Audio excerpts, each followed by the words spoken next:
The royal cloak landed across her shoulders the exact moment the scene gave way, before the fabric could fall completely, before anyone else in the glittering ballroom could turn and see the human servant girl standing there with her dress torn open from collar to waist.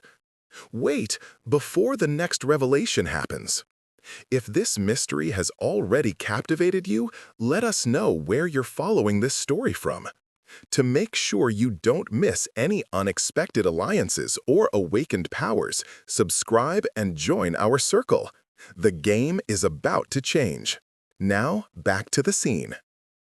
"Don't laugh," he said quietly, his voice pitched for her ears alone even as 300 immortals filled the Hall of Mirrors with their cruel, elegant laughter at someone else's misfortune across the room. His hands settled the heavy velvet around her trembling frame with surprising gentleness. "They're not worth your tears." Elena's fingers clutched at the cloak, midnight blue and embroidered with silver thread that marked it unmistakably as belonging to King Dimitri himself. Her face burned with humiliation, but she forced herself to meet his eyes. Ancient eyes, frost gray and utterly unreadable in a face that poets had been writing about for 3 centuries. "Your Majesty, Her voice cracked. "I can't. This is mine to give." He stepped back, but not before she caught the flash of something in his expression. Anger, maybe, though not directed at her. "Go. Use the servants' entrance behind the 3rd pillar. My chambers are in the East Tower. Wait there." "I don't understand." "You will." His jaw tightened as he turned his gaze toward the cluster of vampire nobility near the orchestra, and Elena followed his look to see Lady Cassia and her circle of admirers, all wearing identical expressions of smug satisfaction. "But first, you need to leave before they notice and make sport of you. Go, now." Elena went. She fled through the servants' corridors with the king's cloak wrapped tight around her ruined dress, her vision blurred with angry tears. Behind her, the sounds of the victory ball continued, music and laughter and the clink of crystal glasses filled with wine the color of her shame. This was her fault. She should have known better than to walk through the noble section of the palace. Should have anticipated that Lady Cassia would find some new cruelty to inflict on the human girl who'd committed the crime of catching King Dimitri's attention during last month's tax assessment in the villages. Elena hadn't meant to catch his attention, hadn't even realized the tall, dark-haired man observing the collection officer was the king himself until he'd spoken to her directly, asking about the harvest and her family's welfare with a courtesy that had shocked her into honest answers. She'd told him about the drought, about how the new irrigation system the crown had funded was helping but needed expansion, about her younger sister's illness and the physician who'd come from the capital at crown expense to treat her. She'd thanked him, thinking him some high-ranking official, with genuine warmth, and even offered him bread from her mother's kitchen. He'd accepted, had broken bread with her family like he was an ordinary man instead of the immortal who'd ruled for a century. Had asked her sister about her health, had examined the irrigation channels with interest, had even helped her father repair a fence post that had been giving them trouble. It was only after he'd left that the village elder had collapsed in shock and explained exactly who their visitor had been. Apparently, that brief afternoon had been enough to mark her as a target. The enchanted scissors that had sliced through her dress seam as she passed by Lady Cassia's group were just the latest in a series of small torments. Spoiled food, misplaced laundry, mysterious accidents that always seemed to find Elena specifically. But this had been designed for maximum humiliation, in front of the entire court, in front of the king himself. Elena found the East Tower more by instinct than design, her feet carrying her up the spiral stairs while her mind replayed the moment of her shame over and over. The way her dress had simply split apart, the shocked gasps, the laughter, already beginning before. before the king had moved faster than her eyes could follow and wrapped her in his own cloak like she was something precious, instead of just a human servant who didn't belong in his world. The tower chamber was massive and somehow intimate at once. Floor-to-ceiling windows overlooked the city below, where human and vampire lived in the careful peace that King Dimitri had forged a century ago. The furniture was old and elegant, and a fire burned in the hearth, despite the vampire king having no need of its warmth. Elena stood uncertainly in the center of the room, still clutching his cloak around her. She should probably take it off, fold it carefully, leave it somewhere respectful before she fled back to the servants' quarters and inevitable dismissal. But the velvet was so soft, and it smelled like him. Winter frost and old ledleth, and something darker she couldn't name. And for just a moment, she let herself feel safe. The door opened behind her. Elena spun, heart hammering, expecting a servant come to escort her out. Instead, it was an elderly woman with silver hair and kind eyes, carrying an armful of fabric. "Well now," the woman said in a warm grandmother's voice, "let's see what we can do about getting you proper, shall we? His Majesty sent word you'd need assistance." I don't... Who are you?" "Marta." "I've been looking after this tower for 70 years, since I was a girl myself."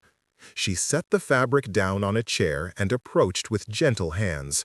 "Now, let's see the damage. Don't be shy, child. I've seen worse, believe me." Elena let Marta examine the torn dress beneath the cloak, still too shocked to properly process what was happening. The older woman clicked her tongue. "Enchanted blade. Clean cut, meant to slice through at the slightest movement. Nasty bit of magic, that." She met Elena's eyes. "Lady Cassius work, I'd wager." "How did you—" "I've been in this palace long enough to know who's cruel and who's kind. Lady Cassius been cruel since she was a girl." Marta's expression hardened. "But she's gone too far this time. His Majesty doesn't tolerate attacks on those under his protection. I'm just a servant. You're the girl who offered the king bread and fixed a fence with her father. The girl who made him laugh for the first time in a decade, according to the guards who accompanied him." Marta smiled. "Don't underestimate what that means, child. His Majesty has been lonely for a very long time." Elena didn't know what to say to that. Marta just patted her hand and began sorting through the fabrics she'd brought. These were Queen Irina's, the king's mother. She died 200 years ago, but he's kept her things, said they'd be needed someday. Marta held up a dress of deep crimson silk. "This one, I think. It'll suit you." "I can't wear a queen's dress." "His Majesty's orders. Now hold still." Over the next hour, Marta worked with practiced efficiency, using magic and needle to alter the crimson dress to fit Elena perfectly.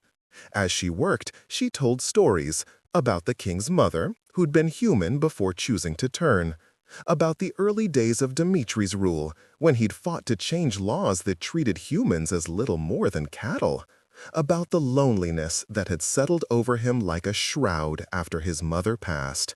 He loved her dearly, Marta said softly. She was the only one who could make him see himself as more than a monster. When she died, something in him died too. He became harder, colder.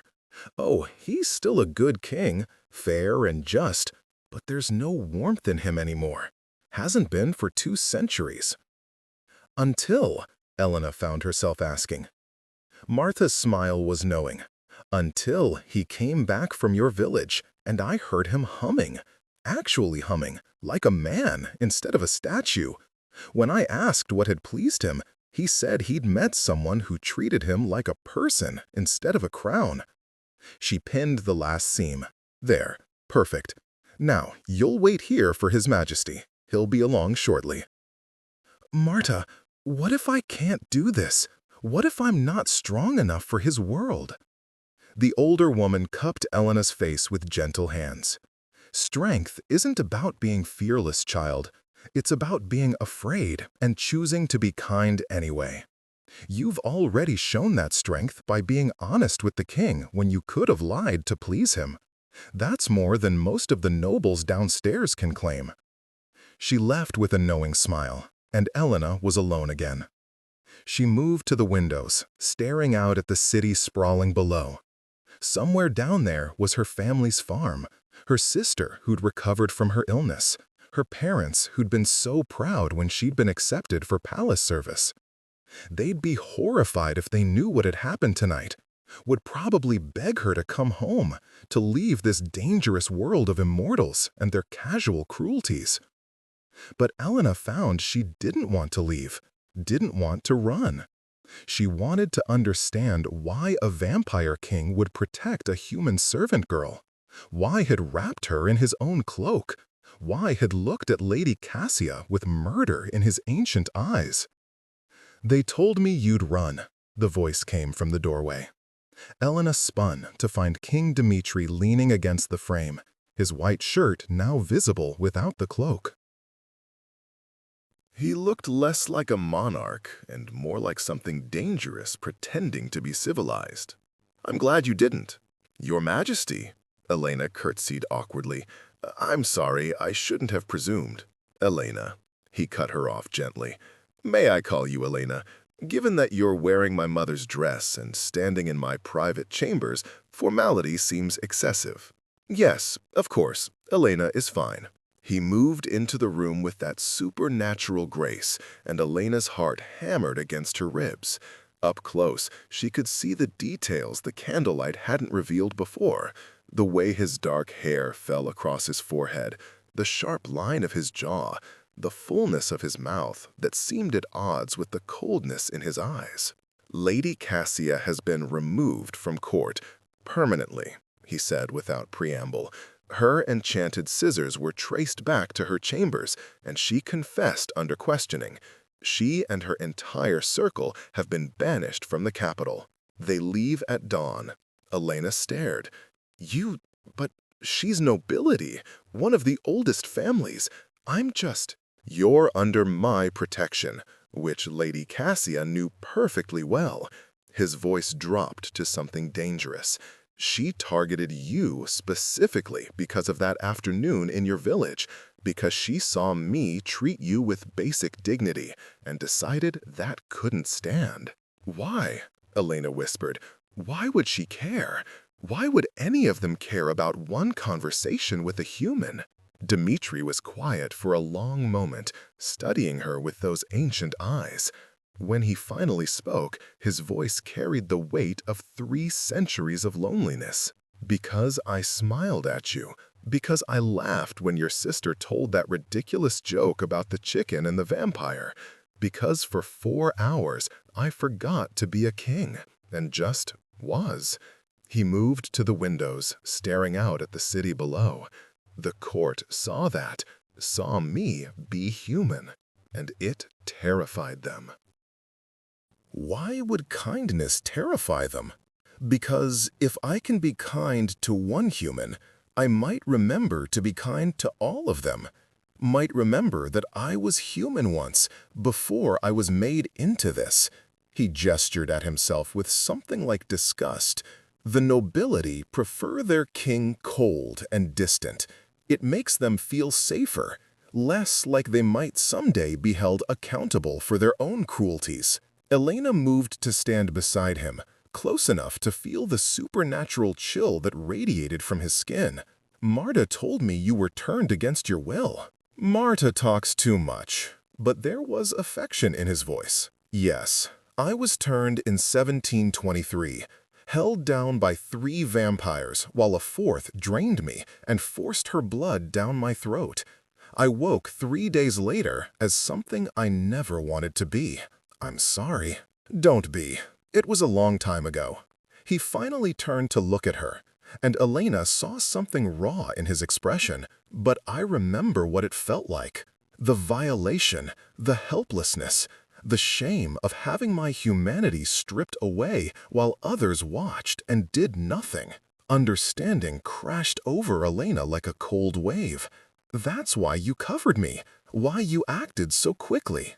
I saw you standing there, with your dress torn open, saw the laughter beginning, saw you trying so hard not to cry, and I remembered. His hand lifted, then fell back to his side, as if he'd thought better of reaching for her. I couldn't let it happen. Not in my court, not to someone who'd shown me kindness. It was just bread, Elena said softly. It was everything. Dimitri's voice was fierce. Do you know how long it's been since someone offered me something without expecting payment? Without wanting favor or power or influence? You gave me bread and honest conversation and treated me like I was worth the time, like I was human. You are human. At least the parts that matter are. He laughed, bitter and rough. I've killed people, Elena. Hundreds of them over 3 centuries. I've done terrible things to survive, to protect my throne, to maintain the peace between our kinds. I'm not some misunderstood hero from a storybook. I'm a monster with a crown. You're a man who was hurt and learned to hurt back, Elena corrected. She surprised herself by reaching out, her hand catching his. His skin was cool but not cold, solid and real. That doesn't make you a monster. It makes you someone who needs to remember there are other options. Dimitri stared at their joined hands like he'd never seen such a thing before. You're not afraid of me? I'm terrified of you, Elena admitted. You could kill me without even trying, could drain me dry and nobody would stop you. But I'm also not afraid of you, if that makes sense. It doesn't. I know, she smiled, but it's still true. You're dangerous, yes, powerful, immortal. But you're also the man who fixed a fence post with my father, and asked my sister about her favorite books, and ate my mother's bread like it was the finest meal you'd ever tasted. That man isn't a monster. What if they're both true? What if I'm both the man and the monster? Then you choose which one you want to be. Elena squeezed his hand. Every day, every moment, you choose. And tonight, you chose to protect someone weaker than you. That's not monstrous. That's human. Dimitri looked at her for a long moment, something ancient and wounded and desperate flickering across his face. Then, slowly, carefully, he raised her hand to his lips and pressed a kiss to her knuckles. You're dangerous, he murmured against her skin. More dangerous than any vampire I've ever faced. Because you make me want to be better. And wanting things is how monsters become vulnerable. Good, Elena said, her heart racing. You should be vulnerable sometimes. It's good for you. He laughed, a real laugh, surprised and genuine and utterly delighted. You're going to destroy me, Elena Thornwood, or save you. We'll find out which. She took a breath, steadying herself. What happens now? Do I go back to the servants' quarters and pretend this never happened? No. Dimitri's grip on her hand tightened. If you want to survive in this court, you need to be seen as mine, under my explicit protection, which means... He hesitated, and Elena saw uncertainty flicker across his face for the first time. Which means, I need to ask you something, and I need you to answer honestly. All right? Do you want to stay? Here, in the palace, in this dangerous world? His eyes searched hers. I can send you away to safety, set you up in a distant province with enough money to live comfortably, far from court politics and vampire cruelty. You'd be free, protected, alone, but safe. Or, you stay. Accept my protection publicly, which means accepting that you'll be seen as mine, my companion, my weakness, the one thing in this world that can be used against me. His thumb brushed across her knuckles. They'll target you, Elena. Tonight was just the beginning. Lady Cassia was acting on her own, but there are others who will see opportunity in hurting you, who will use you to get to me. If you stay, you'll face danger unlike anything you can imagine.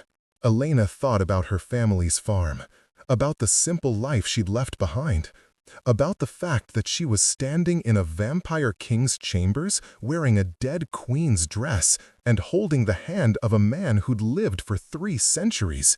It was insane, impossible, utterly reckless. It was also the first real choice she'd ever been offered. "I'm a farmer's daughter," she said slowly. "I've spent my whole life being told what to do, where to go, who to be. I came to the palace because my family needed the money. I've served nobles who treated me like furniture. I've been invisible for 20 years. And now? Now, I'm not invisible. You see me, really see me." She met his ancient gaze steadily. "So, yes, I want to stay, even if it's dangerous, even if it's terrifying. I want to choose something for myself, just this once." Something blazed in Dimitri's eyes, hope and fear and hunger all tangled together. "You'll regret it. They'll make you regret it." "Maybe, but I'll regret leaving more." She smiled, tremulous but real. "Besides, you need someone around to remind you that you're human, to make you laugh, to eat bread with you like you're an ordinary man." "I'm not ordinary." "No, but you could be sometimes, with the right person." Elena took a breath. Teach me how to survive your world, how to defend myself against magic and politics and immortal games. If I'm going to stay, I want to be an asset, not a liability." Dimitri studied her face like he was memorizing every detail. Then, slowly, he smiled, and it transformed him, made him look younger, less weary, more like the man he must have been before the world made him into something else. "You're extraordinary," he said softly, "and terrifying, and completely mad. Is that a yes?" "That's a yes." He released her hand only to cup her face with both of his cool palms gentle against her flushed skin. "I'll teach you everything I know. I'll give you every weapon I have. I'll turn you into someone so formidable that even the oldest vampires will think twice before crossing you. And in return, you stay human. You keep seeing me as a man instead of a monster. You keep making me laugh and challenging me and reminding me why I wanted to be king in the first place." His forehead rested against hers. "You save me from becoming the cold, distant thing the court wants me to be." "That seems like an uneven trade," Elena murmured. "You're offering me power and protection. I'm just offering myself." "Just?" Dimitri's laugh was shaky. "Elena, you're offering me something I haven't had in 200 years, something I thought was lost to me forever." "What's that?" "Hope." He pulled back just enough to meet her eyes. "The hope that I might be something other than alone. That I might have someone who sees past the crown and the fangs and the centuries of violence. Someone who looks at me and sees possibility instead of just danger." Elena felt tears prick her eyes. "I do see possibility. I see a man who's trying so hard to be good despite everything that was done to him. A king who fixed a fence post because it needed fixing. A person who covered a servant girl's shame before anyone could laugh." "Don't make me into something noble," Dimitri said roughly. "I'm selfish. I want you here because it makes me feel less empty. Because when you look at me, I remember what it was like to be human. That's not noble. That's desperate. It's honest."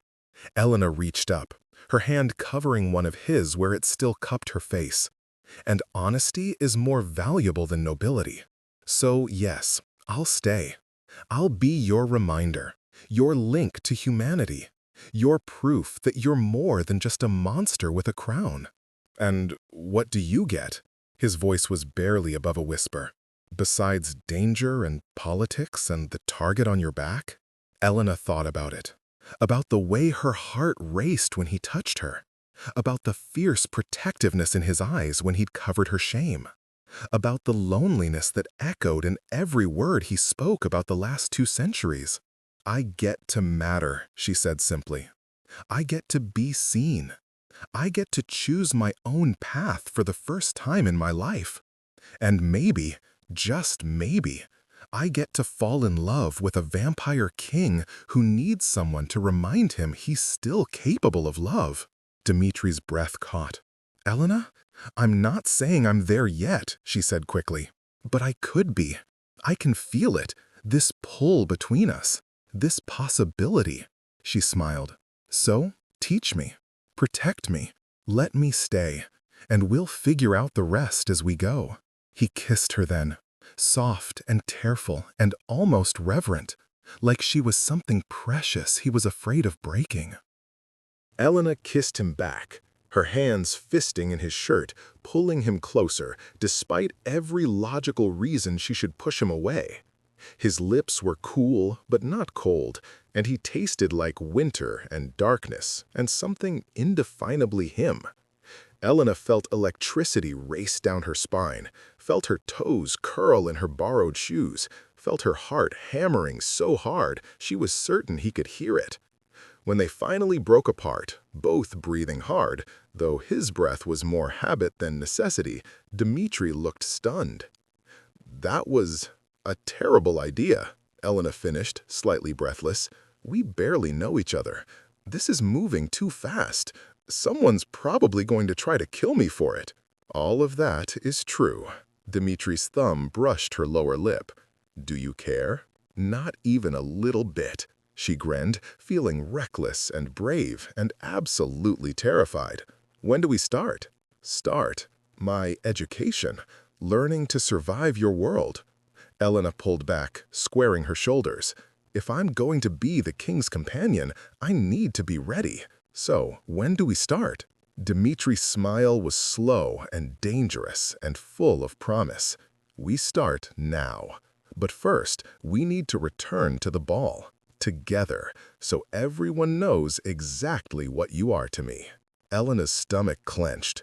They're going to hate me. Yes. They're going to try to hurt me. Yes. They're going to see me as weak, as prey. At first. Dimitri took her hand, lacing their fingers together. But by the time I'm done training you, they'll see you as what you really are. And what's that? Mine. And just as dangerous as I am. Elena looked down at their joined hands. Human and vampire, warm and cool, mortal and immortal. It should have terrified her, should have sent her running for the relative safety of her family's farm. Instead, it felt right, like something clicking into place, like the beginning of a story she'd been waiting her whole life to start. All right, she said, lifting her chin. Let's go shock your court. Are you certain? Once we walk through those doors together, there's no going back. They'll know. They'll all know. Elena thought about Lady Cassius's cruelty, about the dangers waiting, about the fact that she was choosing to bind herself to a vampire king who'd lived for 3 centuries and had enemies she couldn't begin to count. Then she thought about the gentleness in his dangerous hands, about the cloak that had covered her shame, about the way he'd looked at her and seen someone worth protecting instead of just another human servant. I'm certain, she said firmly. Let's go show them what happens when someone makes the mistake of humiliating your people. Dimitri's smile was sharp and dark and full of promise. With pleasure. The walk back to the Hall of Mirrors felt like a death march. Elena kept her head high, her hand firmly clasped in Dimitri's, the crimson silk of the queen's dress swirling around her ankles. Guards fell into step behind them, not the usual ceremonial escort, but hardened warriors who moved like soldiers expecting battle. Victor and his team, Dimitri murmured, noticing her glance. My personal guard. They'll be assigned to you from now on. Victor's been with me for 80 years. He's ruthless, loyal, and has a very creative approach to protecting those under his care. Meaning? Meaning anyone who tries to hurt you will regret it. Extensively. There was dark humor in Dimitri's voice. He's quite fond of creative punishments. Elena wasn't sure whether to be comforted or horrified. She settled for grateful. They reached the doors to the Hall of Mirrors. From inside, Elena could hear the sounds of the ball continuing, music and laughter and conversation. 300 vampires, all older and stronger and infinitely more dangerous than one human girl in a borrowed dress. "Last chance," Dmitri said softly. "We can still turn back, still send you somewhere safe." Elena squeezed his hand, opened the doors. He nodded to the guards, and the massive doors swung inward. The Hall of Mirrors went silent. 300 immortal faces turned to stare at the human girl walking beside their king like she belonged there, like she was an equal, like she was important. Elena felt their eyes on her like physical things, assessing, judging, calculating. She saw contempt in some faces, curiosity in others, and outright hostility in more than a few. But she kept walking, kept her chin up, kept her hand steady in Dimitris. They crossed the endless floor to the center of the room, where the orchestra had fallen silent mid-song. The crowd parted before them like water, vampires stepping back to create a clear path to the raised dais where Dimitris' throne sat empty. He led her up the steps, and Elena realized with a jolt that he was positioning her beside the throne, in the place traditionally reserved for a queen or consort. "Oh. Ladies and gentlemen," Dimitris announced, his voice carrying to every corner of the vast room with supernatural clarity. "Allow me to introduce Elena Thornwood. She is under my explicit protection. Anyone who harms her answers to me directly. Anyone who insults her insults the crown. Anyone who threatens her will be treated as an enemy of the state. Are we clear?" The silence was absolute. Then, slowly, heads began to nod, some with respect, some with fear, many with barely concealed hostility. But no one laughed, no one mocked. And when Dimitris turned to Elena and offered his hand with courtly grace, inviting her to dance, no one dared to object. "I don't know how to dance," Elena whispered as he led her down the steps toward the dance floor. "I'll teach you, right now, in front of everyone." His smile was slight but genuine. "Consider it your first lesson in surviving my world. Sometimes the best defense is absolute confidence." The orchestra started up again, a waltz, slow and stately. Dmitri pulled Elena into the proper position, one hand at her waist, the other clasping hers, and began to move. Elena stumbled almost immediately. Dmitri caught her smoothly, adjusting his pace. "Watch my feet," he murmured. 1, 2, 3, 1, 2, 3. Don't think about it, just feel the rhythm." Elena tried, she really did, but she was hyper-aware of 300 vampires watching her every awkward step, of the whispers beginning at the edges of the room, of the way some of the nobles had formed small clusters and were clearly discussing her. "They're talking about me," she whispered. "Of course they are. You're the most interesting thing to happen in this court for decades." Dmitri spun her gently, and she actually managed not to trip. "Let them talk. Words can't hurt you unless you give them power." "What are they saying?" "Probably speculating about my intentions, wondering if you're a temporary distraction or something more permanent, calculating how they can use this situation to their advantage." His expression hardened, "And some are plotting how to remove you. But that's why Victor and his team are here." Elena glanced toward the edge of the dance floor and spotted the guards, 6 of them now, all watching the crowd with predatory intensity. Victor himself stood closest, a mountain of a man with scars crossing his face and eyes that promised violence. "He looks terrifying," Elena said. "He is, but he's yours now, loyal unto death as long you're under my protection." "Why?" Elena looked up at Dmitri, genuinely confused. "Why would he be loyal to me? I'm nothing to him." You're something to me. That makes you everything to him. Dimitri's hand tightened at her waist. Victor was human once, like me, turned against his will, forced to become a monster. He understands what it's like to have your humanity stripped away. When I told him what Lady Cassia did to you, he volunteered to lead your guard personally. Warmth bloomed in Elena's chest. I'd like to thank him. You will, after the dance, after we've made our point. Dimitri spun her again, and this time Elena moved with him, finally finding the rhythm. There, you're doing it. I'm not falling on my face. That's different from doing it well. You're brave and stubborn, and standing in front of 300 predators without flinching. That's more than well enough. His voice dropped lower. You're magnificent, Elena, even if you can't see it yet. Elena felt her cheeks flush. You're trying to distract me from being terrified. Is it working? Maybe. She managed a small smile. Tell me about them. The court. Who should I watch out for? Dimitri's expression turned calculating, and Elena realized she was seeing a different side of him now. The king, the strategist, the man who'd held power for a century through intelligence and ruthlessness. The woman in silver by the windows, that's Lady Katerina, oldest vampire in the city, over 600 years. She's neutral in most conflicts, but if you gain her respect, others will follow. His eyes cut to a cluster of men near the orchestra. Lord Reginald and his faction, the Progressives. They support my reforms, my attempts to elevate human rights. They'll see you as validation of their position. And against? Lord Severin, the tall one in black near the punch table. He leads the traditionalists, vampires who believe humans are cattle, nothing more. He tolerated my reforms because I'm powerful enough to enforce them, but he'll see you as an opportunity.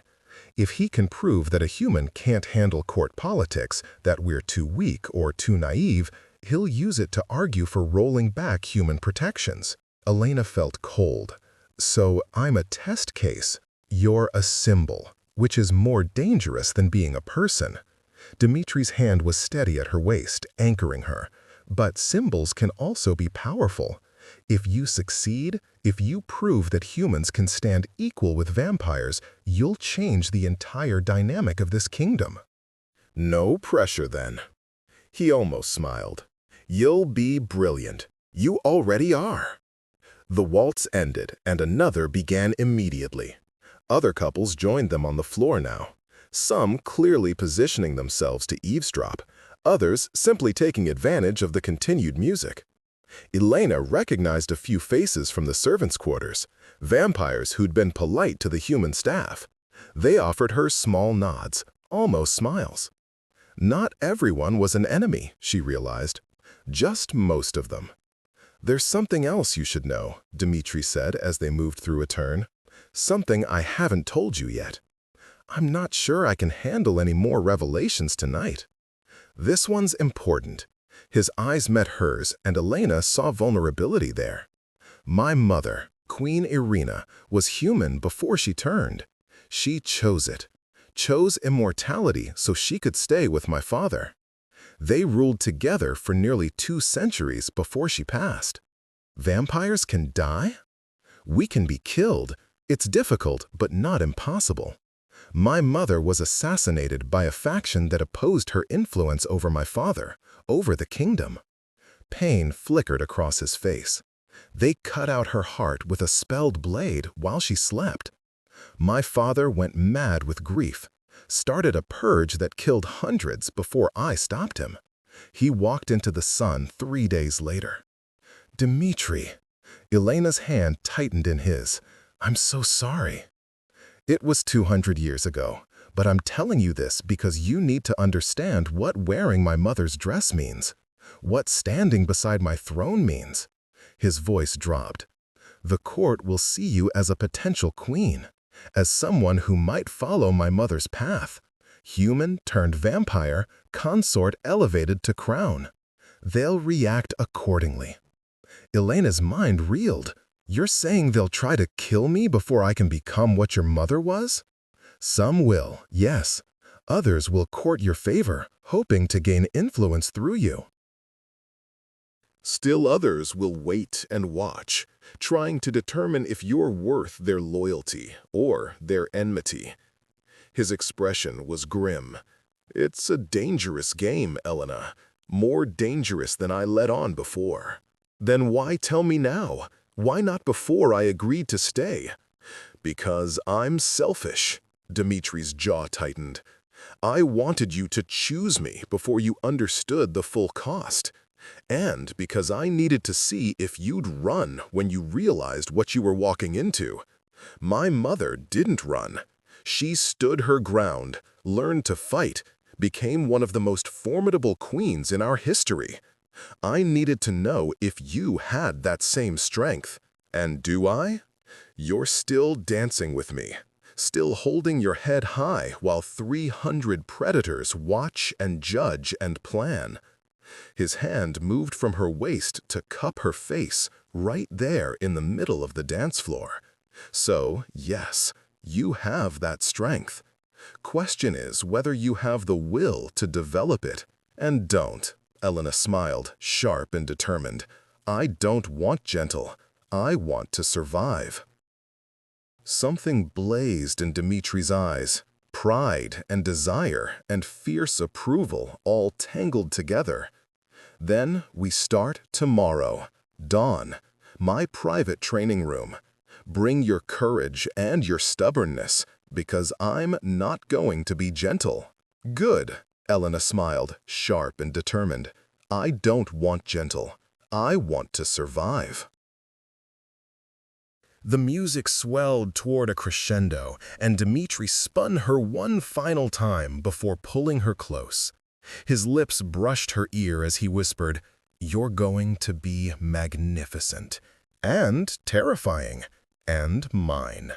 "Yours," Elena agreed softly, "but also my own, always my own. I wouldn't want you any other way." The waltz ended. The crowd applauded politely, more for the king than for Elena, she suspected.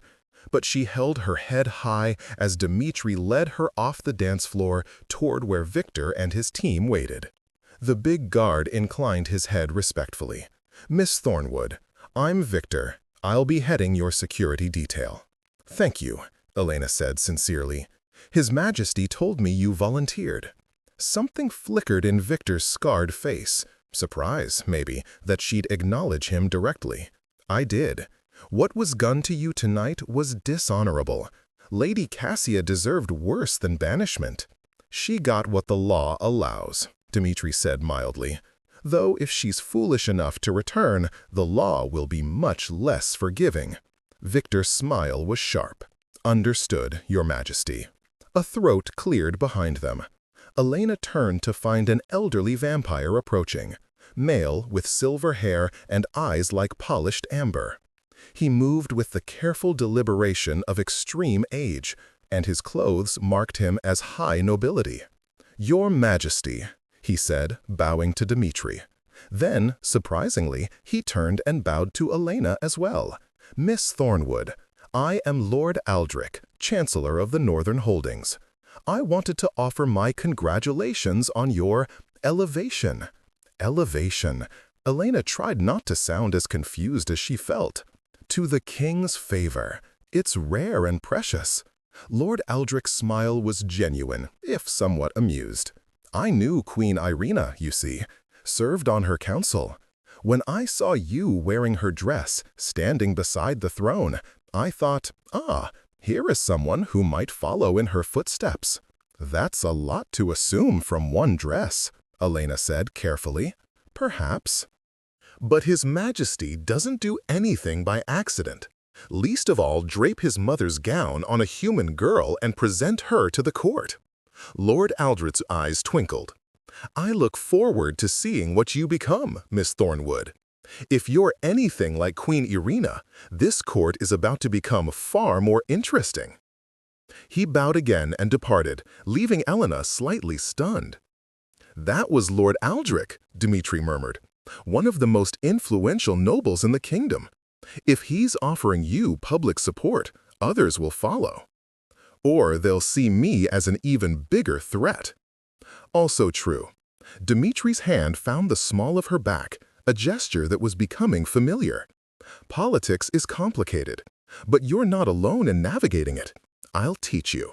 Victor and his team will protect you. And slowly, carefully, you'll build your own network of allies. Elena was about to respond when she caught movement in her peripheral vision. A group of younger vampires, nobles based on their clothing, were approaching.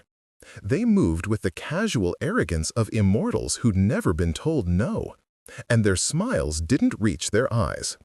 "Your Majesty," the leader said, his voice smooth as silk.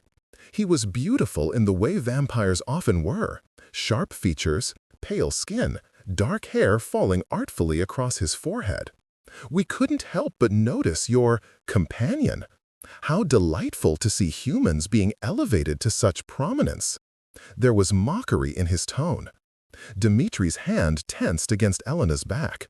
"Lord Kristoff," Dimitri said coolly, "I don't believe Miss Thornwood has been introduced to your set yet." "An oversight we're eager to correct." Kristoff's smile widened, showing just a hint of fang. "Tell me, Miss Thornwood, how does it feel to be the king's new pet?" Elena felt Victor shift behind her, heard the subtle sound of weapons being readied. But she lifted her chin and met Kristoff's mocking gaze squarely. "I wouldn't know," she said with perfect calm. "I'm not anyone's pet. I'm my own person who happens to be under the king's protection. There's a difference." "Is there?" One of Kristoff's companions giggled, a sound like breaking glass. "You're wearing his dead mother's dress, standing in his mother's place. Seems rather pet-like to me." "Careful, Kristoff." Dimitri's voice dropped to something dangerous. "You're very close to insulting the crown." "I'm merely making an observation." Kristoff's eyes never left Elena's. "The king has taken human lovers before. They never last. Humans are so fragile, so easy to break." "Then perhaps you should worry less about my fragility and more about your own rudeness," Elena said sharply. "Because from where I'm standing, you're the one who looks breakable. All that arrogance with nothing to back it up but pretty words and prettier threats." The crowd around them went silent. Several vampires inhaled sharply. Kristoff's expression darkened. "You dare!" "I dare quite a bit, actually. It's one of my most annoying qualities." Elena felt reckless courage flowing through her veins. Probably suicidal courage, but courage nonetheless. "Now, if you're quite finished trying to intimidate me, Lord Kristoff, I'd like to continue enjoying the ball, with people whose company doesn't make me want to yawn from boredom." For a heartbeat, she thought Kristoff might actually attack her.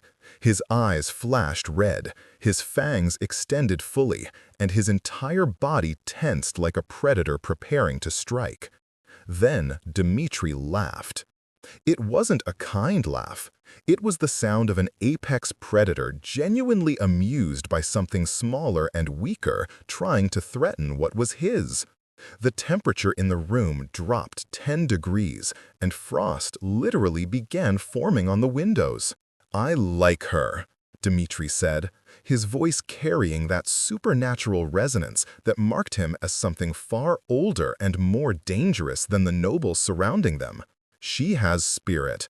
And she's quite right. You are being tediously boring, Kristoff." "I suggest you and your friends find other entertainment, preferably far away from here."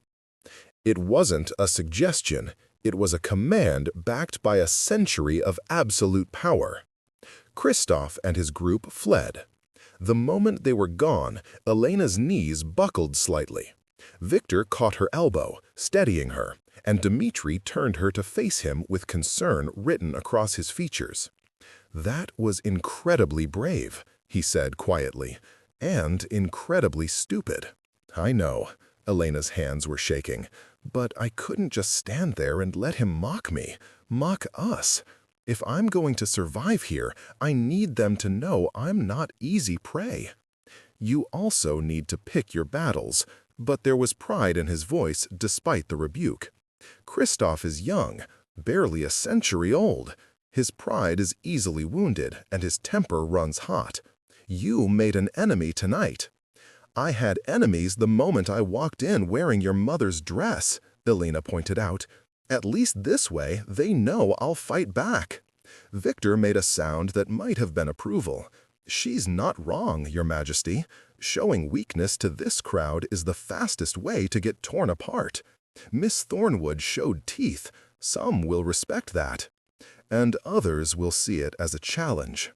Dmitri sighed, but he pulled Elena close, wrapping an arm around her waist. You're going to give me heart attacks. You know that, right? And I don't even have a working heart anymore. Then it's a good thing I'm keeping things interesting. Elena leaned into his embrace, drawing strength from his presence. What happens now? Now we finish the ball. Show the court that you're not intimidated, that you belong here. Dmitri's hand stroked along her spine, soothing. And then tomorrow we begin your real education. They stayed for another hour, navigating conversations with various nobles. Some were polite, even friendly. Lord Aldrich introduced Elena to several members of the Progressive faction, who seemed genuinely pleased to have a human elevated to prominence. Lady Katerina, the ancient vampire by the windows, spent a full 15 minutes grilling Elena about her family, her education, and her intentions, then pronounced her acceptable, though time will tell. Others were less welcoming. Lord Severin, the traditionalist leader, made his contempt clear with barely concealed sneers and pointed comments about human frailty. His faction watched Elena like hawks circling wounded prey, looking for any sign of weakness. But Elena held her ground, answered questions with honesty tempered by caution, let Dmitri guide her through the labyrinth of court politics while making it clear she was her own person, not just the king's shadow. By the time they finally left the ball, Elena was exhausted, physically, mentally, and emotionally. The walk back to the East Tower felt endless, and she was grateful for Dmitri's arm supporting her. You did well, he said as they climbed the spiral stairs. Better than I expected, honestly. Most humans would have crumbled under that scrutiny. I wanted to, several times. Elena laughed shakily. But I kept thinking about what you said, that I'm a symbol now. If I show weakness, it reflects on all humans in your kingdom. So I couldn't afford to crumble. That's a heavy burden to carry. Someone has to carry it. Might as well be me. They reached his chambers. Marta was waiting, smiling like she'd predicted this outcome all along. She helped Elena out of the crimson dress and into a simpler gown for sleeping, all while chattering about the ball and the gossip already flying through the servants' quarters. They're saying you told Lord Kristoff he was boring. Marta's eyes sparkled with delight, that you insulted him to his face and lived to tell about it. Half the palace thinks you're incredibly brave. The other half thinks you're incredibly stupid. Can't I be both? Elena asked, echoing what she'd said to Dmitri earlier. Oh, I like that answer. Marta finished adjusting the sleeping gown. There. His Majesty has prepared guest chambers for you. 2 doors down. Very proper. Very respectable. Elena glanced at Dmitri, who stood by the windows looking oddly uncertain. Guest chambers? I won't presume, he said quietly. You're under my protection, but that doesn't mean I won't force anything, Elena. You're free to have your own space, your own privacy. I would never. I know. Elena crossed to him, taking his hand. You've been nothing but respectful, but also, I don't want to be alone tonight, not after everything. Could I, Would it be all right if I stayed here? Just to sleep. I don't want to be alone. Something vulnerable flickered across Dimitri's face. You're welcome to stay, always, for as long as you want. Marta made a pleased sound and departed with a knowing smile, leaving them alone. Dimitri guided Elena to the massive bed, which was easily large enough for 4 people, and they lay down together, careful space between them, but hands clasped. "Tell me about your mother," Elena said softly. "The real story, not the official history." Dimitri was quiet for a long moment. Then, slowly, he began to speak. Her name was Irina Volkov. She was the daughter of a minor merchant in Kiev. No nobility, no particular prospects. My father met her when she was 18, and he fell instantly, completely in love. He was already king then, already ancient and powerful. But she looked at him and saw a person instead of a predator. "Like I do with you," Elena murmured. "Like you do with me," Dimitri agreed. He courted her properly, asked her family's permission, gave her every opportunity to refuse. But she didn't. She chose him, chose this world, chose to become something more than human. Was she happy? Yes and no. Dimitri's hand tightened around Elena's. She was happy with my father, with the power she wielded, with the changes she made to the kingdom. But she was lonely too. The court never fully accepted her. Always saw her as an outsider, a human pretending to be one of them. She had enemies her entire reign. Is that why she was killed? Yes, a faction led by some of the oldest families. They couldn't challenge my father directly, so they went after her.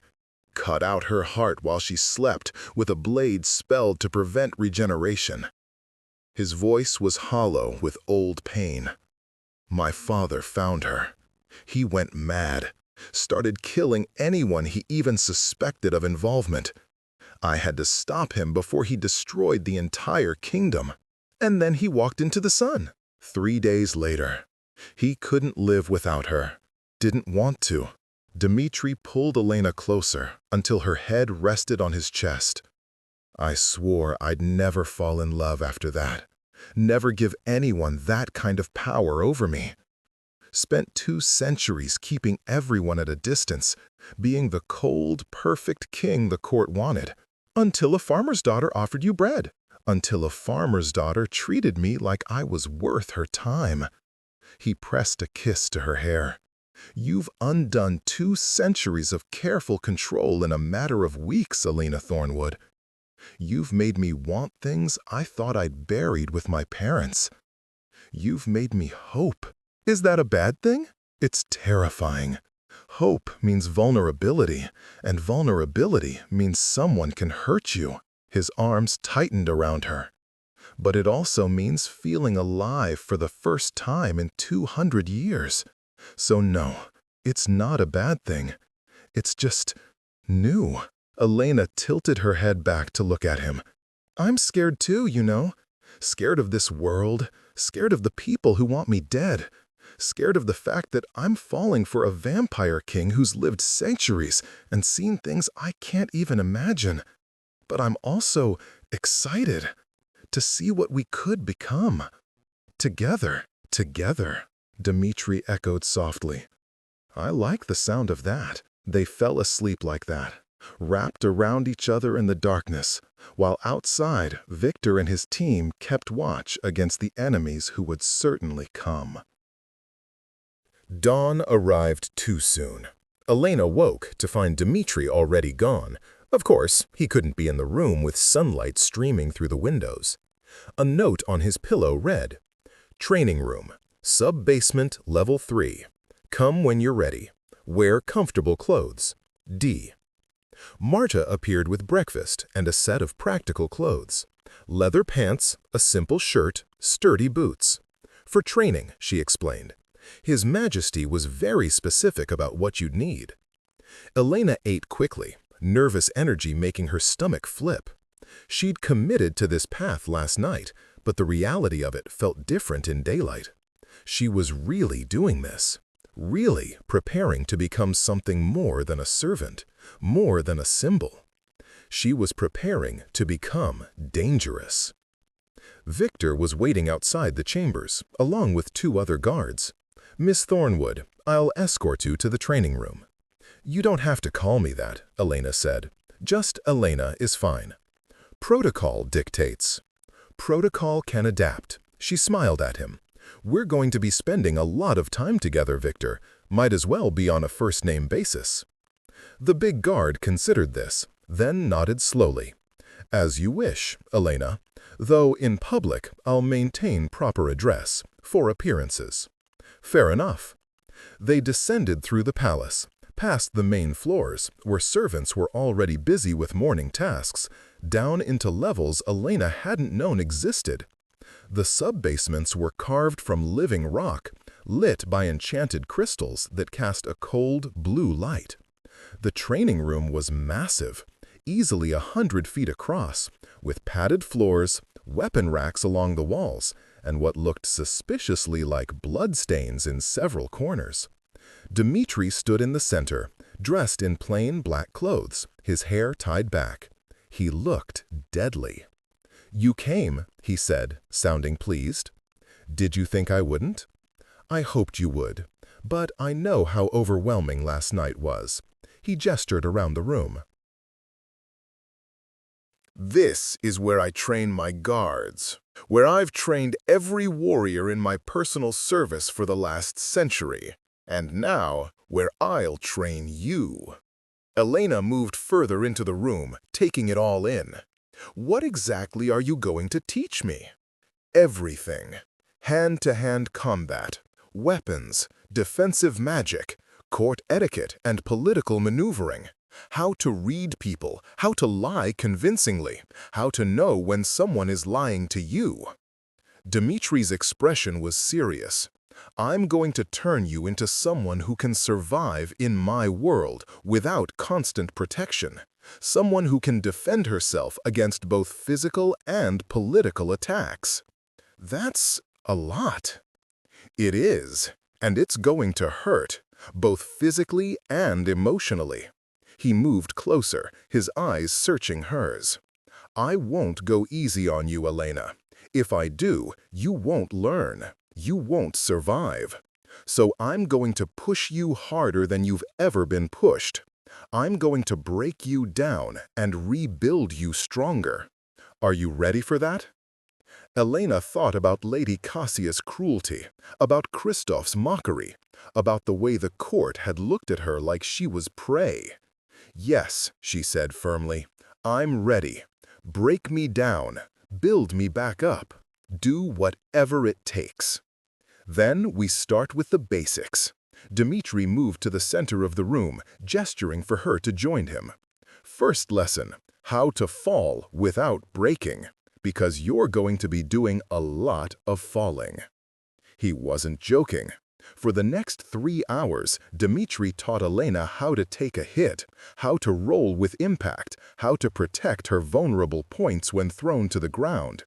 He moved with supernatural speed and strength, but he was also careful, never hitting hard enough to cause real damage, always making sure she understood the technique before moving on. But it still hurt. Elena hit the mat more times than she could count, her body protesting every impact. Sweat soaked through her shirt. Her muscles screamed. Her pride took a beating as Dmitri repeatedly demonstrated just how outmatched she was. Again, he said, as she struggled to her feet for what felt like the 100th time. You're telegraphing your movements. I can see what you're going to do before you do it. Smaller movements, tighter control. Elena tried, failed, hit the mat again. Again. She got up, tried again, failed again. Again. By the time Dmitri finally called a halt, Elena was bruised, exhausted, and frustrated beyond belief. She lay on the mat, staring at the ceiling, wondering if she'd made a terrible mistake. Dmitri appeared in her line of vision, looking down at her with an unreadable expression. Then he offered his hand. "You did well," he said as he pulled her to her feet. "I failed every single exercise. You got back up every single time." His hand cupped her face, gentle despite the brutal training. "That's what matters. Not whether you succeed on the first try, but whether you keep trying, whether you have the will to endure."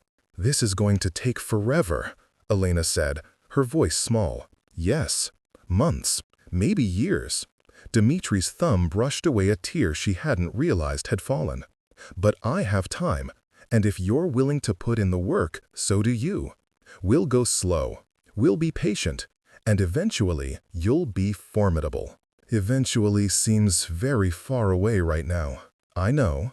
He pulled her into a gentle embrace, and Elena let herself lean into his cool strength. "But you're not alone in this. I'll be with you every step, teaching you, protecting you, believing in you even when you don't believe in yourself." Elena wrapped her arms around his waist, pressing her face into his chest. "Thank you for not giving up on me already." "Never." His lips brushed her hair. "You're mine, remember? I don't give up on what's mine." They stayed like that for a long moment before Dimitri finally released her. "Go, rest, eat something. Victor will escort you to your new chambers." "New chambers? You can't stay in guest quarters. It sends the wrong message." Dimitri's smile was slight. "I've had rooms prepared for you in the East Tower, near mine. Your own space, but close enough that I can reach you quickly if needed. Marta will help you get settled." Elena wanted to argue that she didn't need her own chambers, that she was perfectly happy sharing his space. But she also understood the politics. Having her own rooms maintained the fiction that their relationship was respectable, that she wasn't simply his lover, but something more complex. "All right," she agreed. "Same time tomorrow?" "Same time every day," Dimitri confirmed. "We'll train for 3 hours every morning. Then you'll have lessons with various tutors in the afternoon. Court etiquette, history, languages, politics. Your evenings are your own, unless there are court functions you need to attend." "That's a lot. Welcome to your new life." But his expression was warm. "You'll adapt. You're already adapting. By this time next month, you won't even recognize yourself." Elena wasn't sure whether that was a promise or a threat. The days fell into a brutal rhythm. Mornings with Dimitri in the training room, getting thrown to the mat repeatedly while learning to fight. Afternoons with a rotating cast of tutors who taught her everything from how to properly address a duke to the complex history of vampire-human relations in the kingdom. Evenings were spent at court functions, dinners, receptions, concerts, where Elena had to navigate the treacherous waters of vampire politics while wearing a smile and pretending confidence she didn't feel. It was exhausting, overwhelming. Sometimes Elena fell into bed so tired she couldn't even cry. But slowly, gradually, things began to change. After 2 weeks, she managed to block one of Dimitri's strikes. After 3, she successfully executed a throw that sent him to the mat. After 4, she could hold her own in a sparring match for almost 30 seconds before being overwhelmed. Her afternoon lessons paid dividends too. She learned to read the subtle cues that indicated a vampire's mood, their intentions, their lies. Learned which nobles to trust and which to avoid. Learned how to turn a conversation to her advantage and how to deflect questions she didn't want to answer.